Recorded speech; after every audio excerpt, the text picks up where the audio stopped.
आसुची पार्वण हसुची कासतंडी शरतर आगमन रे पार्वणर बार्ता नहीं धरापृष्ठरे तार पसरा मेली थाए कासतंडी। प्रकृतिर ए अमूल्य उपहार देखादी बिलमाल रास्ताकड़ नईपठा और खालुआ जमीरे नील आकाशर तले हसुथाए शुभ्र रेशमी कासतंडी। सते जेपरी धरणी राणी शुभ्र वस्त्र परिधान करिसंती। दोलायित कासतंडी चामर सदृश देखा जाए। ए चामर हलाई से आदिशक्ति को स्वागत करिथाए कारण माँ को स्वागत जणाइबा पई से वरदान पाइछि। कासतंडी फूलर संभार प्रकृति प्रेमी को आकृष्ट करे। प्रकृतिर कानभास रे कासतंडी जेपरी एक तुळीर स्पर्श तार बासना नाही सत हेले तार शुभ्र रूप बदलाई दिए तनु मन। सतरे बाटोईटी हजि जाए एहार कमनीय सुषमा भितरे हजि जाए कवि। ए शुभ्र रेशमी कासतंडी को नहीं रहिछि एक सुंदर कहानी। एकदा एक राज्य रे गरीब घरर कासतंडी नामक एक सुंदर झीटी सबुबेले नदी पठारे बुलुथाए। जहार सौंदर्य बसीभूत हुई ताकु प्रेम करी बसिथिले सेई राज्यर राजकुमार। दुहींक मध्यरे धीरे धीरे निबिड़ हेउथिला एही प्रेम। सबुदिन नदी पठारे से दुहे देखा हुअंती। थरे एही खबर पहुंचिला सेही राज्यर राजांक पाखरे। कासतंडी परी गरीब घरर झीटी को निजर बहु भावे ग्रहण करिबा पई राजी नथांती राजा। हठात दिने राजकुमार और कासतंडी प्रेम रे माड़ी आसिला कड़ा बादल। राजांक आदेश रे नदी पठारे पहुंचिले सैन्य सामंत। दुहीं को अलगा करिबा सह राजकुमार को आखिया करे कासतंडी को जियंता पोती देले सैन्य। छाती फटाई चित्कार करी कांदुथुबा राजकुमार को शेष समय रे कथा देइथिला कासतंडी। हे राजन आमर ए शाश्वत प्रेम को उज्जीवित रखिबा पई तुमको बंचिबाकू पड़िबो। मु प्रतिवर्ष शरत ऋतुरे कासतंडी फूल रूपरे ए धरा पृष्ठरे जन्म नेबी। मोर गंधहीन सौंदर्य समस्तक मनरु क्रोध हिंसा को दूरे दे प्रेमर रंग भरी देबो। प्रतिटी शरत आम पई मिलनर ऋतु हेबो। एहा परे राजकुमार मध्य चिर कुमार होई रहिगले। किंबदंती जहा भी होना काहेकि निजर सुंदर रूपरे समस्तक विमोहित करुतबा ए घास फूलटी जेबे शीतल पवनर छुआरे दोलायमान हेउथाए लागे सते जेमिति प्रेमिकाटी धड़ा ओढ़णी उड़ाई धाई जाउची तार प्रेमिक पाख। कविटीए तार कविता माध्यम रे हेउ बा लेखकटीए तार लेखनी माध्यम रे कासतंडीर सुंदरता को भिन्न भिन्न ढंग रे परिप्रकाश करिथांती। मो अध्यापिका डॉक्टर कल्याणी मिश्र पारळाखेमुंडी स्थानीय महिला स्नातक महाविद्यालय रे शिक्षा विभाग रे अध्यापना करे। आपण माने जानिचंती आश्विन मास शरद ऋतु इंग्राजी मास कहले सेप्टेम्बर अक्टोबर ए मास गुड़िक जितेबाला चली आसे सेतेबाला साधारण लोकठू आरंभ करिकी जोगी भोगी कवि समस्त मन ताने चंचल हो उठे। कहीं ना आमर पाद चला रास्ता ठू आरंभ करिकी आमे राजरास्ता पर्यंत बिल बेरणा नई बंध पठा नई पठा एवं साधारण जगार आमे जेतेबाला जाऊ जीवा आसवा करू सेतेबाला आमे धवल श्वेतयुक्त जो आमर घास फूल रही सेटा समस्त को आकृष्ट करे। आमे भी समस्ते आकृष्ट हो मनलोभा होता है एवं याकू देखिकी साधारणतः समस्ते जो माने सृजनशीलतार भाग नियंती बा सृजनशील कविटीए हो लेखकटीए हो चित्रांकन जो करू सी ताने एवं साधारण जनता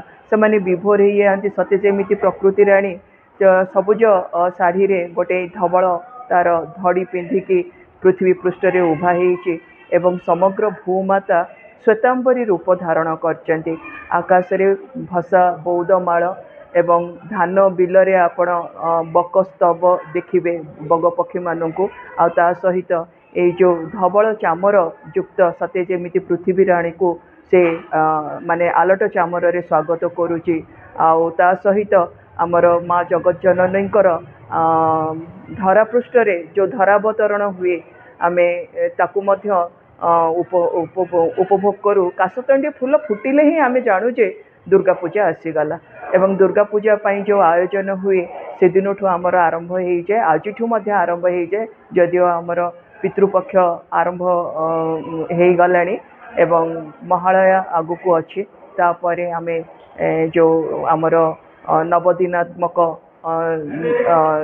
पूजा अच्छी माँकर नवरात्र पूजा तापरे माँ पीठ गुड़ाक विजय हेबे माँ दशभुजा महिषासुर मर्दिनी एवं एटा भी आमे विश्वास करूचु जे जेतेबेले असत्य बा अधर्म हुए पृथ्वी पृष्ठ रे माँ ताकू तामाने एई दशहरा दिन ही ताकू संहार करने आसी था। सबुठ बड़ कथा है घास फूलटे ताकू कहीं लोक पूजा करेंगे किंतु देखंतु माँ सृष्टिकर्ता से प्रकृति स्वरूपिणी से किंतु से काशतंडी फूल रे निजको मंडित करती। काशतंडी फूल कदली गछरे अनुकूल हुए माँ कुंभ पूजा हुए आउ जो बाजा बाजे से काशतंडी फूल चामर रे बाजारे लगे माँ अलंकार शोभा पाए। काशतंडी फूल रे छोट घासटीए हेले मध्य तार कौन बास्ना ना कौन गंध ना किंतु तार जो रूप प्राकृतिक रूप आ निजस्व रूप से किंतु समस्त को जगत को मोहि थे समस्त जगतवासी को से आकर्षण करें। मुझे ही कहबी आर्तत्राण चयनी अध्यापक कौन कहे बर्तमान काशतंडीर रास्ता कड़ हो कि नदी पटा हो नदी पठा हो प्रांतरे प्रांतरे बिलमालर हिड़े हिड़े काशतंडीर प्रस्फुटित फूल बा काशतंडीर जन्म जनमानस को सूचई दिए ये पार्वणर बेला आसी पहुँची जाइए। माँ दुर्गांकर जगत जननी दुर्गांकर आविर्भूत एवं पार्वणर संभार एवं तार रूप लावण्य एवं तार रूप को नहीं अति कवि मानस एवं भावुक पथचारी मन भितर से मोहि दिए एवं तार आनंद को विच्छुरित कर दिए तार रूप को विच्छुरित कर दिए।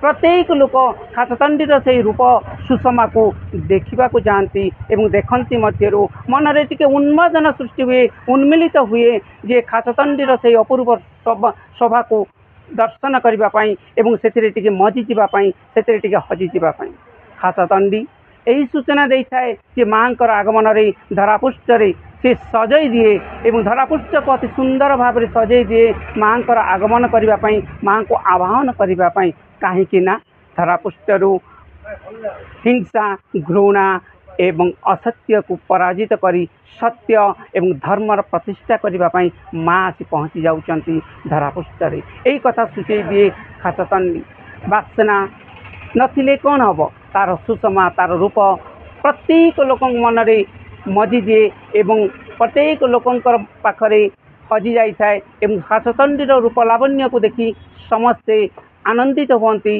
एवं मन रे खुशी जाहिर करती।